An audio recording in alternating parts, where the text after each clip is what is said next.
After Kevin warned Dalton that he shouldn't bid on the herbal medication that was up for bids because it was too old to be effective, Isaac started arguing with him. They drew a lot of attention, and Zane Pearl walked over with his guards to warn them that they would be thrown out if they started any trouble. When Zane realized that Kevin and Dalton were friends, he backed down and walked away. After they all sat down again, Isaac whispered to Phoebe, "Why did you help this piece of trash just now? He needs to be taught a lesson." "Did you forget what I said to you earlier?" Phoebe said as she glared at Isaac. Then she turned around and gave Kevin a strange look. Phoebe liked Kevin a lot, but she still had to say something to him about this. "Kevin, can you stop saying foolish things like that? The Pearl family is famous all over Chicago. They would never put anything up for auction that wasn't the very best you could find," Phoebe said very nervously. "If Isaac got you kicked out, who would help me appraise my antiques?" Of course, Phoebe didn't really care about that. She was more worried that if Kevin was chased out, it would be very difficult for them to ever see each other again. Kevin didn't answer Phoebe's question. He only nodded his head a few times. Meanwhile, the bidding had reached its peak. The bids were up to $45 million, and there weren't many people left who still had enough money to join in. Suddenly, an older man raised his paddle and said, $60 million. The room fell silent. They all looked over at the man who was dressed in a slightly old-fashioned pinstripe suit. "I can't believe all these people think this is so valuable," Kevin said to himself. 60 million going once, 60 million going twice, sold for $60 million, the auctioneer said as she banged the gavel on the table. "Congratulations to the gentleman in the pinstripe suit for this unique purchase." Suddenly, the entire room burst into a boisterous round of applause. But a lot of people were uneasy about it. This older gentleman looked unfamiliar to them. As far as they could tell, he was virtually unknown in the Chicago business world. But they did agree that he couldn't be an ordinary person if he could afford to pay this much. The auction house staff carried the box over to him and opened it. The man took one of the herbal pills in his trembling hand and sighed. "I've been looking for something like this for almost 15 years. Everyone who saw him do this held their breath. Does he really know what he's doing? Kevin wondered. Then a young woman said excitedly, "Congratulations, Grandpa." She looked like she was in her early 20s, and she was extremely beautiful. Her grandfather nodded excitedly and took the herbal pill right away. When Kevin saw this, he said to himself, "This isn't good. Something horrible is going to happen." "Gee, Kevin, didn't you just say that this batch of medicine would be useless? That guy looks okay, doesn't he?" Isaac said mockingly. He had deliberately raised his voice so that the people around them could hear him clearly. However, before Isaac could finish what he was saying, the older gentleman suddenly let out a strange moan. Then his eyes rolled up into his head and he fell to the floor twitching. "Grandpa, what's wrong with you?" the woman said as she knelt down next to him and started shaking him, trying desperately to wake him up. Everyone started to wonder what was going on. Was this a side effect of the herbal medicine that the man had just taken? They all turned their heads and looked at Kevin. This was exactly what he had predicted. Even Phoebe looked at Kevin in disbelief. Isaac was disappointed to see Kevin proven right and slumped down in his seat. He couldn't believe it and thought it must be just some kind of coincidence. When Zane heard all the commotion, he hurried over to the stricken man and asked his granddaughter, "Ma'am, does your grandfather have any health problems?" "What are you talking about?" she asked coldly. "My grandfather is in perfect health. There must be something wrong with the herbal medicine you just sold him." Everyone felt a chill run down their spines and no one dared to look her in the eyes.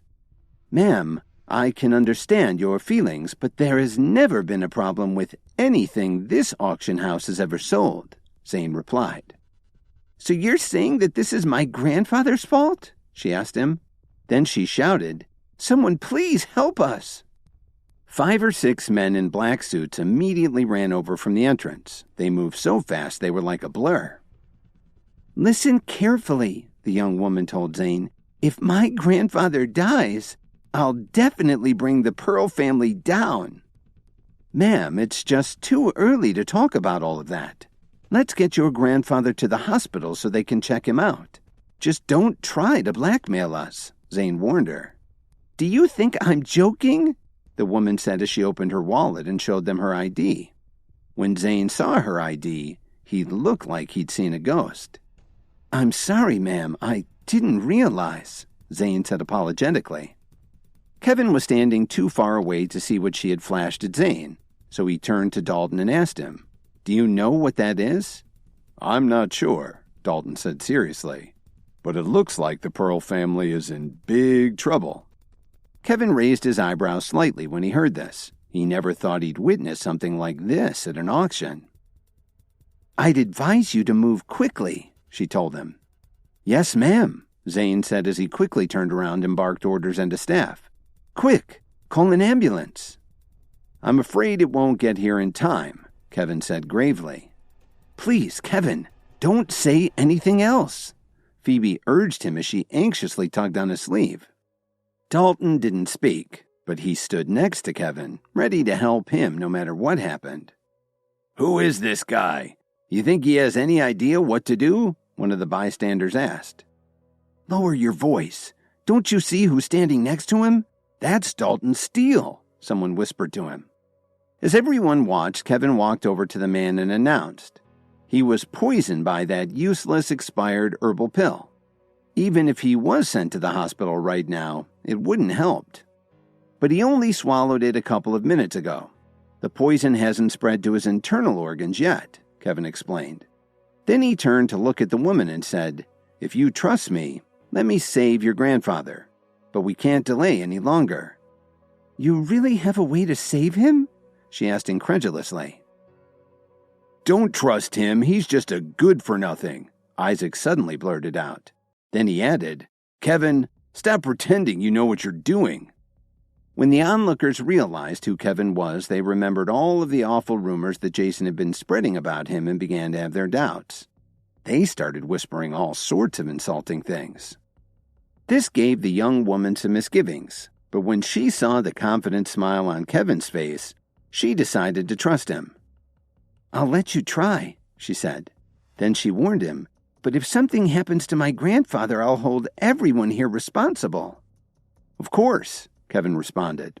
Then he turned around and asked for a bottle of water as he reached inside his jacket and pulled out a small vial of herbal powder. Kevin had kept some of his antidote that he'd given Miranda. He thought it might come in handy someday, just not so damn soon. The older gentleman was in bad shape, but he was semi-conscious and still able to swallow. Kevin poured the powder in the water bottle and shook it gently.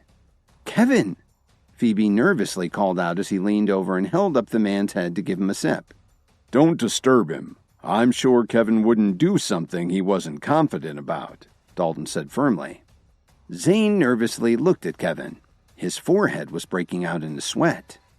After a few minutes, the man's face started to look more normal. Even his breathing got smoother. Everyone who was watching this was amazed at Kevin's skill. Kevin slowly stood up and smiled. Your grandfather is out of danger now. With some rest, he should be all right in a day or two. Thank you, the woman said as she heaved a sigh of relief. I'll definitely repay you for your kindness. After saying this, the woman had her companions carry her grandfather out of the auction hall and out to their waiting SUV. That wasn't so great, just dumb luck, Isaac scoffed. But Dalton wasn't too happy to hear him say this. Hi, Kevin here. If you're wondering what happens next, then stay tuned on the Pocket FM Universe channel for more episodes.